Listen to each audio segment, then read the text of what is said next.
Overwatch just starting out, taking baby steps, how much support you guys all had for us, and so we really wanted to come and be a part of Anime Expo this year, and so we're really happy to be here and very lucky to be joined by these amazing people to my left. So obviously, I think introductions are probably not necessary, but we'll just do it anyways, so humor us. I'm Michael Chu, the lead writer on Overwatch.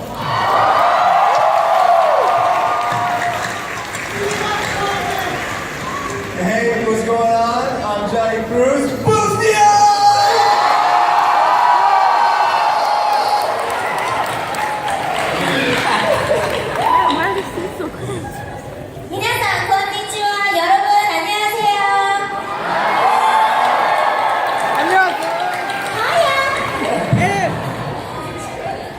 Fred Town Shore, Jack Morrison, Soldier 76, get off my lawn!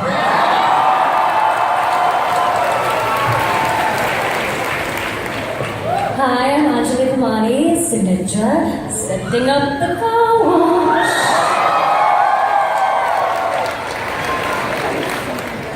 Hi, Keith Silverstein, I voice Torbjorn. Come get your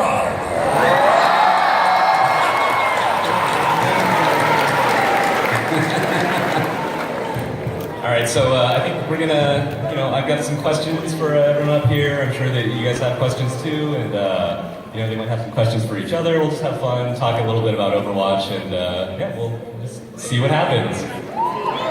We'd love you too. So one question I like to start out with, so if you'll humor me, is, when you guys get into the booth and you're ready to do a recording session for your characters, what do you do? Like, how do you get into the character? What do you think about? Like, what are those touch points for you? All the way down, no saving seats. Starting with you, Johnny. Me? Yep. I'm first. Yeah, I think with Lucio, he has to have like a very positive, just upbeat kind of energy, right? And so I have to get amped up kind of myself. And so usually what it is just movement, some body movement, getting loose, gotta get those shoulders loose and ready to just be like, whoo, yeah, yeah, oh, yeah. And then I'm like, oh, there's a one. And then, yeah, so being in that vein always is always a little bit of coffee, a good meal, yeah, just getting amped up, yeah. Any music or anything like that you think about with Lucio? For me, I actually listen to very atmospheric electronic music before I go anywhere. So it really zens me out, and then I go into the booth and take that zen to another level. of amped upness, I guess. That is an interesting definition of Zen, I think. Yeah, you know what's interesting is I think I am a combination of Zenyatta and Lucio, like in my regular life. Yeah. All right, moving along. I said this in Atlanta too, but basically I listen to Atlanta. I listen to a lot of pop music before I go in because a lot of Diva's inspiration is from Korean K-pop, and so it's a lot of like, of course, Girls' Generation, and of course, pop music from the stateside too, like the Ariana Grandes and the Selena Gomez's of the world, and so, yay! And yeah, basically I go in and I just try to bring the confidence and the love into the performance, and I just try to bring the best diva that I can to the table. And actually, Charlotte, so I know you've been playing some more Overwatch lately, and I'm wondering if that experience has changed sort of the way that your perspective on the character or anything like that? Okay, I have so much to say about this. Okay. So first of all, yes, I have been playing, and I'm not saying this just because I used to not, but I play pretty much every day. I'll put in like at least an hour to an hour and a half at night. It's kind of bad because it amps me up. It amps me up! Before I go to sleep, but it's like the only time that I have. And so I started off, before BlizzCon last year in November, I was playing PC, and I was telling everybody I was a Roadhog main because I was playing Roadhog a lot because I was... Any Roadhog mains in here? You're all still Roadhog mains, right? And then I ended up getting a PS4. I know I'm a little late to the game. And the only person that I play now is Diva. I'm a Diva main. Is this so Diva to be a Diva main? Anyway, I just felt like I really had to own it and own her and know what I'm doing, so that when I do go back into, for the new the new campaigns and everything, that I would know, what it means to everybody else and bring a better performance. And so it has changed my life a lot. Yeah! Woo! And so yeah, I have to listen to myself every single day, and I have to say that the most satisfying thing ever is to kill an opponent baby diva.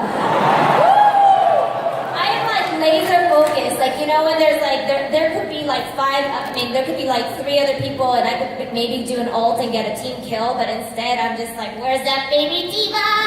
And then she goes ah, and I'm like, yeah. Thank you for answering the question, because I love talking about killing baby diva. Yeah. I'm wondering. She seems so nice, but There's probably a whole conversation. There's probably a whole conversation we could have about how much you like killing baby diva. That's interesting. But maybe we'll save that for our other panel. I don't like killing babies. I might be their daddy.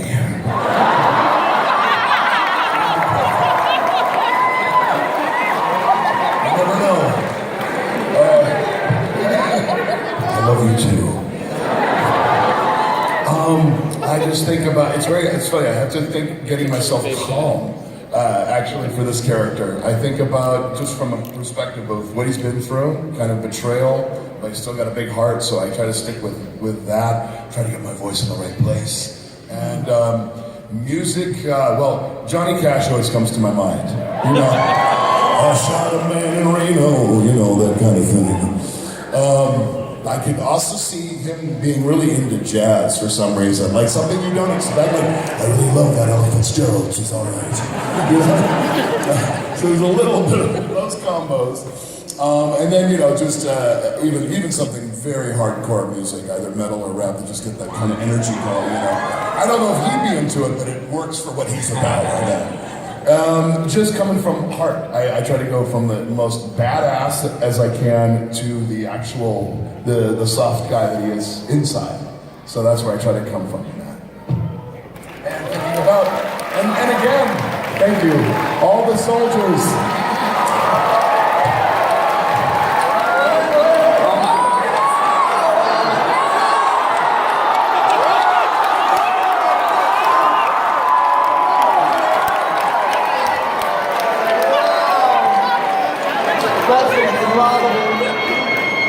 Wow. That is awesome. How is that even a thing right now? Speaking of soldiers, then. What? Wow.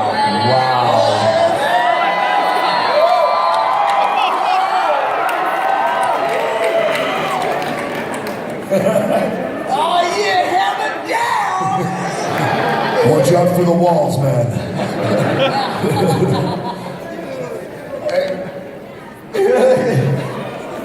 No, this is great. Looking good.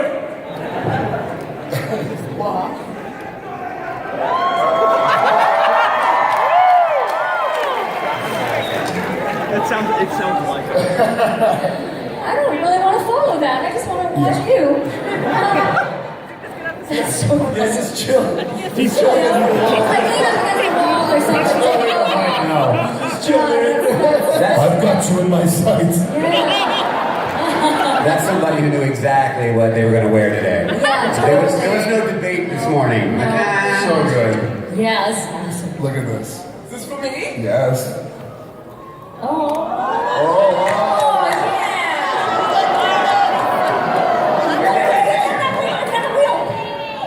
Oh, this is amazing!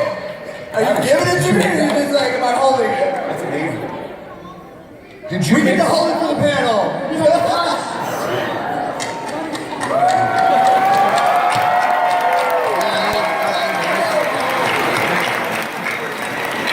it fires for real?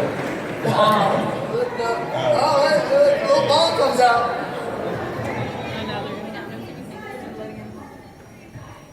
Oh, there are gifts, you guys. There's presents inside. I like that there's Secrets actual. on secrets on secrets! There we go. Are there any Junkrat memes in the room? I think that Junkrat is one of the most underappreciated, underrated characters. Like I've dabbled in Junkrat before, and like I'll get to play the game, I'll do this, I'll do that, and then you don't get votes at the end, like no love. Like it's so crazy, and it's like Junkrats like were really hard for the team. So much love to the Junkrats out there. Is this you, Johnny? Is this you? That is so great. I'm always impressed with what you guys do out here, man. It's so amazing. And then open fire, hang on. There they go. There they go. Oh, okay. Are there any Lucio maids out there? Yeah! I love you guys. Right answer. That's the right answer.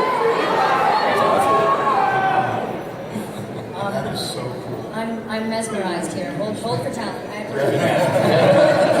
to But Guys, thank you You're so much. amazing. Thank you so much for swinging What is your by. This name? is really amazing.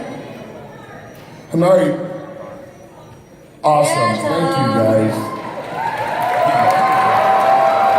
Yeah, Overwatch cosplay is always amazing, and I think here at Anime Expo, it's like another level. It's Phenomenal.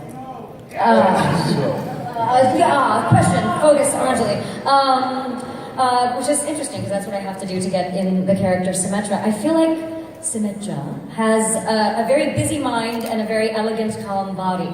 And so when I'm going in for sessions, I actually specifically don't listen to anything else. I try to just clock a lot of different things in my mind's eye and start making my mind busier, if that's physically possible, because it's pretty busy already.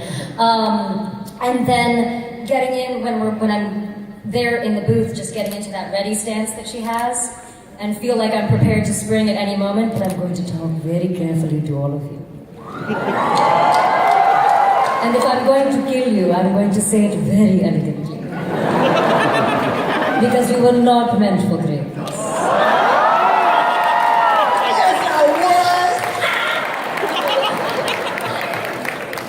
Yeah, because otherwise if I'm me, I'm going to be like, like that's fine, I'm in real life. And that's decidedly not her. These guys can attest to that. That's exactly me. I walk down the street saying, turn here!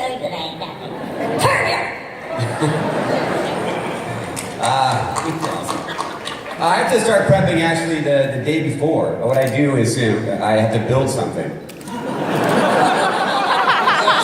So I start the day before, and I do some serious building, you know what I mean? If something needs fixing around the house, I do that. Otherwise, I make like a Gundam or something. And that's serious. That takes some time, right? And I make sure with passion, and I care about it, it's beautiful. And then the next day, before the session, I break it. So I built it up, and I've broken it down. And then I'm interested to hear all the music everybody does. I haven't thought about that. I usually get my normal rotation going, but I was thinking like maybe some early Depeche Mode would be cool because so many of their percussion sounds sound like people working and banging and stuff and everything. So I might do that next time. And then I probably grumble in my car a little bit on the way. Stuff like that. At stoplights, people think I'm crazy, I'm sure. Card! Johnny likes to say it. He says it great. Tiberian? It's Tarbian! Yeah, that's why they don't have any voice. That's why they don't talk to each other in game, I think. I just realized that we sat the engineers down together at the end, so underappreciated engineers. It's an architect. The engineer. It's just Kardashian. What do you think about this? Looks good. I could do better.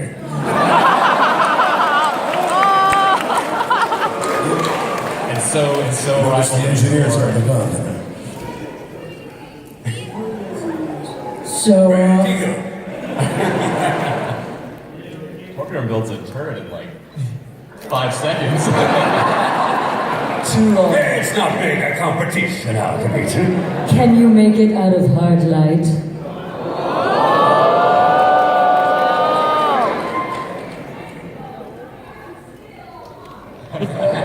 Fair point.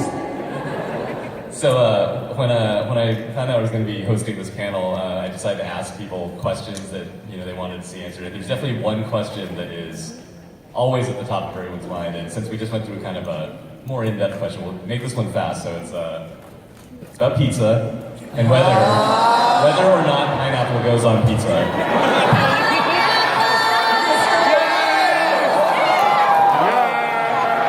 I know Jeff Kaplan said some things that he probably wished he could take back, but I think we can. I'm just curious. What do you all think? So for me, I didn't have it till the past year. I had it a year ago, and my friend ordered a pizza, and he ordered it on accident. He put pineapples on it, and it came to the house, and I'm like, "What is this, dude? What did you order? I just wanted regular pepperoni pizza. Now I gotta eat it. What is this?" And then I ate it, and I was like, "I'm in love." It's all I eat.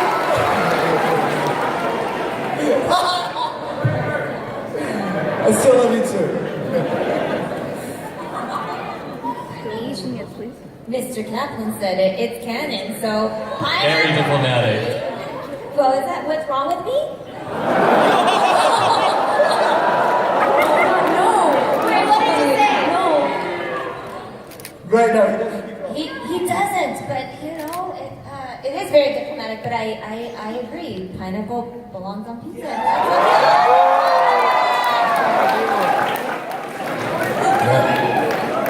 Yeah, does pineapple belong on pizza? Yeah, well, sure, anything can be. I think, I used to not be a huge believer, but I always had friends who were into it, and it was the same thing. I ended up really loving it, so yes.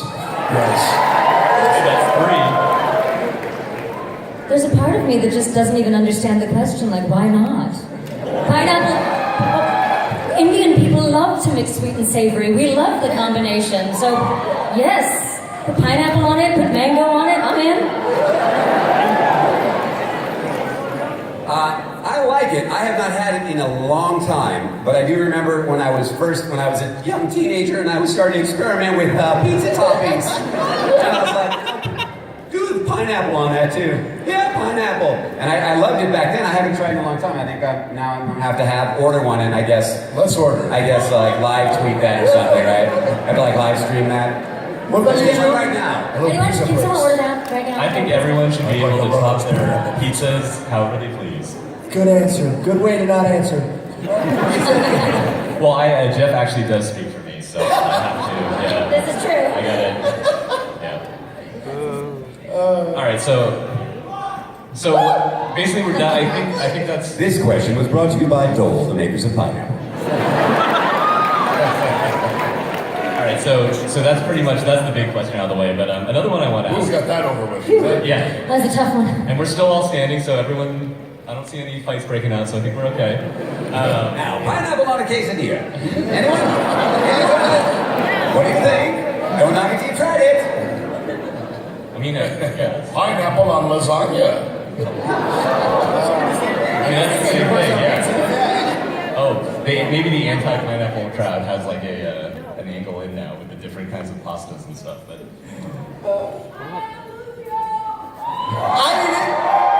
Is that the new cereal? Pineapple Lucios? Oh, Lucios. Lucio. Pineapple Lucio. Not free. All right, so you've all been voicing your characters for a while now, and obviously the characters have become, there's more stuff about them, and people have really taken their own spins with the cosplay and fan art. I'm curious if there's anything. It could either be something that you've learned in the course of the different sessions we do, the different story things, or something you've seen that has like changed how you feel or deepened the way that you feel about your character.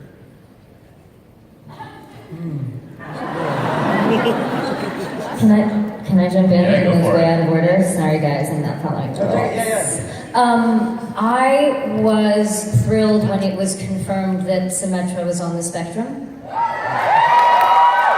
And because early on in the comic, there had been some lines that alluded to it, and I thought, what a lovely way to deal with a potentially, well, let me put it this way. What I love so much about this whole universe is that there's no one thing, or whether it is ethnicity or gender or anything, that defines these characters. They are who they are. They are complex individuals.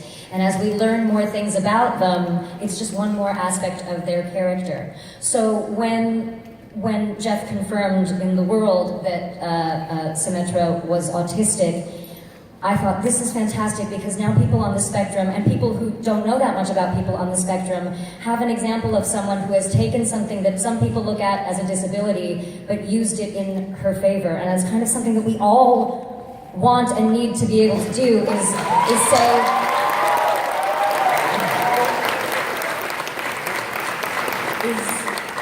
is look at the given circumstances of our life and say, yes, I have these obstacles, but I also have these skills that other people don't, and what can I do with the things I am, rather than worry about the things that I'm not. And so this way, what it changed about, I didn't really change how I feel about my character, it just made me love her more, because I already had such an affinity for the fact that she is doing what she believes to be right, whether or not how it's happening, and we'll find out, as Michael Shu lets us all know, whether she's aligned with the right people or not. She has a strong sense of purpose, and I just love that all of these characters now enable people of all different backgrounds and all different abilities to see the hero in themselves, because that's our job.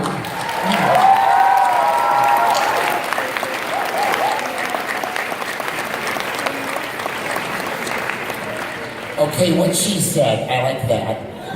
It's really awesome. Yeah, no, I would say a couple of things. One is how many armed forces people have responded, not only to the game, but to the character. And I want to bring that to it, and being able to talk to some of the guys, men and women who have served, and their issues coming back home, how much, and for people who've been in war. You know, these are really heavy topics, and though we're making this really fun, and the game is fun and all that, I kind of want to represent that and bring that and give them a voice too, which is a really big thing. Yeah, please, give it for them. Please.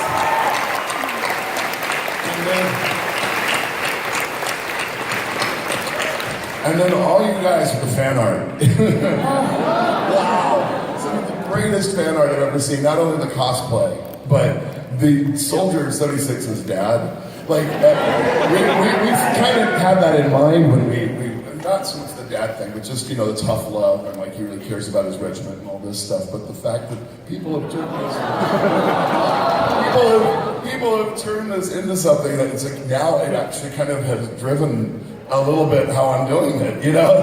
So it really has, and so it's on you. It's like I love you too, girl. I love you too, son. But it's true. It's like you're in this together, and he cares, even though he's been betrayed. He's trying to find that family again. So awesome. So it's on you.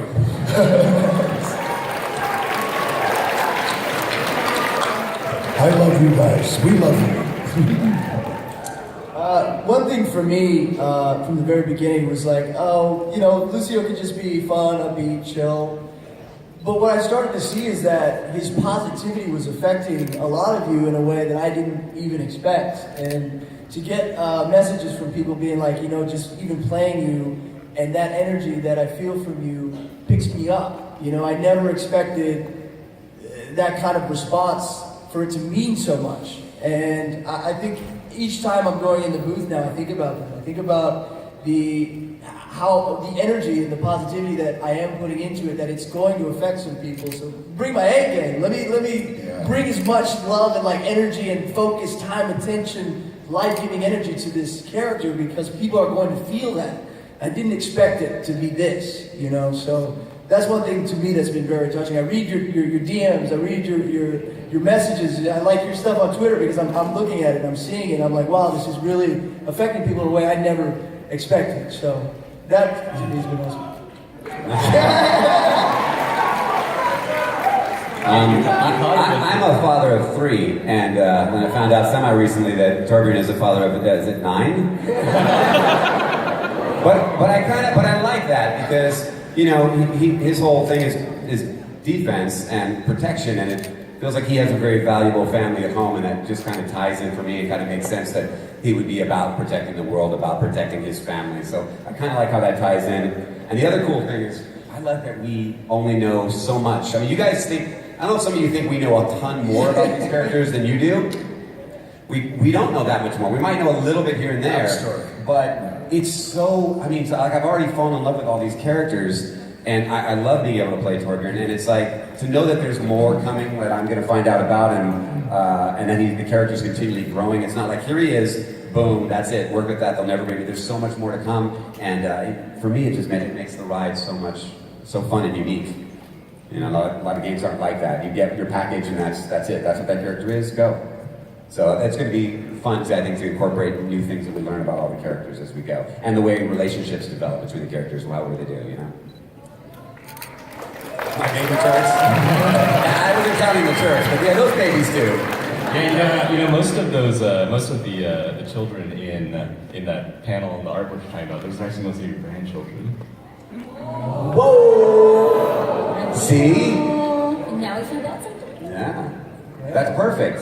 That's perfect. You know, I recently actually became a grandfather. Perfect. See how you know my role I get? That is really, yes, absolutely. Thank you. It's awesome. As for Diva, I think my appreciation and things that I've thought about, like the things about her that I've kind of been contemplating over the last couple of years has kind of evolved a lot. One thing that I really appreciate about her and just have been inspired by is the fact that she's a female gamer. I think that...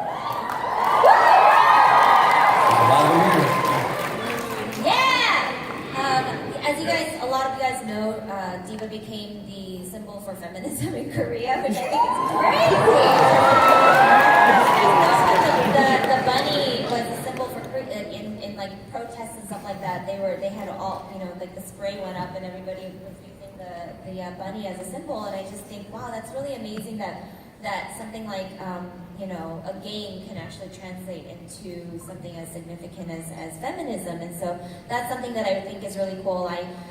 Some of the things that I identify with her are, the fact that, of course, she's a woman, but that she's a minority, and in the context of being here in the States, and is also sounds young and looks young, but isn't to be underestimated. And I feel like just in general, those are things that I very much struggle with and that I identify with. And so the fact that I personally can relate to that, and that she, even as a 19-year-old, I am not 19, but she as a 19-year-old was, in the story of Overwatch, was relied upon, to come and save the world, I thought was a really interesting twist. One thing that I really appreciate also about Blizzard is that they take into consideration for all the characters a lot of cultural sensitivities when it comes to race and ethnicity and breed and whatever, right? There aren't just humans in it, and so it's not just like a bunch of stereotypes that are thrown at the wall, but that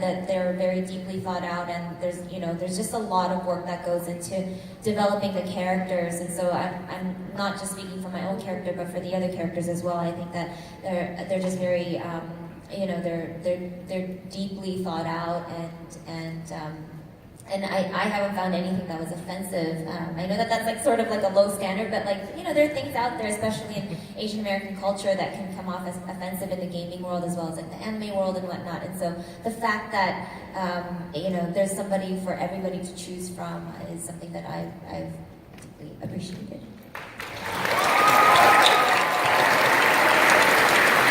So speaking. Okay. Sorry, I have one more thing to add. That I always have something to add.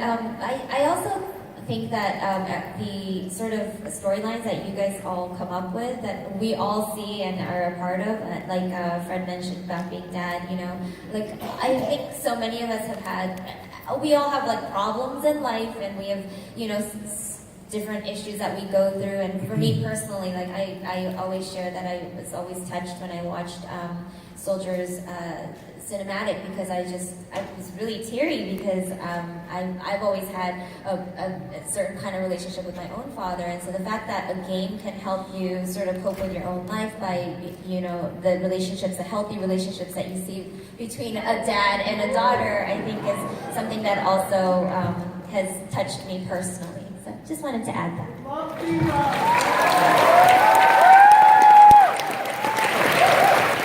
You make me cry.